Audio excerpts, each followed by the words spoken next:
Palaisipan sa isang pamilya ang pagkawala ng isang amang bumiyahe pakatiklan para dalawin ng may sakit na anak.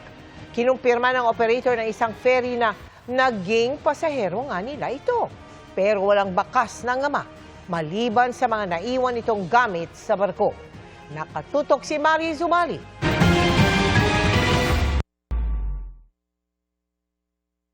Idinaana sa social media ni Diana Rose ang panawagan sa publiko na tulungan silang mahanap ang kanyang nawawalang 53 anyos na ama.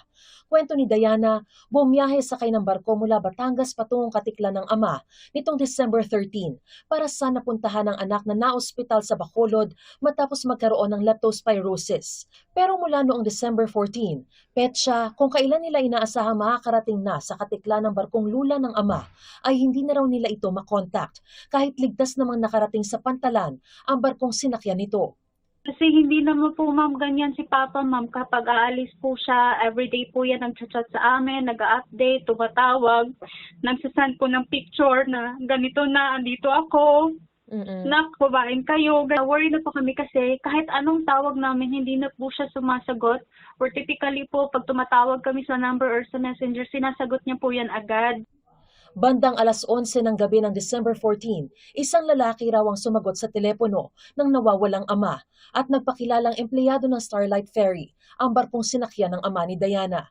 Ayon sa ferry operator, ligtas na nakarating sa Katiklan ng barko at walang naiulat na aksidente o masamang panahon sa biyahe. Kumpirmado rin daw na sakay ng barko ang nawawalang pasahero pero hindi malinaw kung nakababa ba ito o kung ano ang nangyari sa kanya.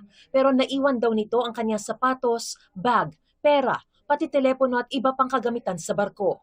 Ipinag-utos ni Philippine Coast Guard Commandant Admiral Ronnie Hale Gavan ang pagsasagawa ng masusing search and rescue operation upang mahanap ang nawawalang pasahero sa rutang Batangas-Katiklan. At pinalalawak na rin daw ang saklaw na paghahanap sa pamamagitan ng mga operasyon sa dagat at himpapawid.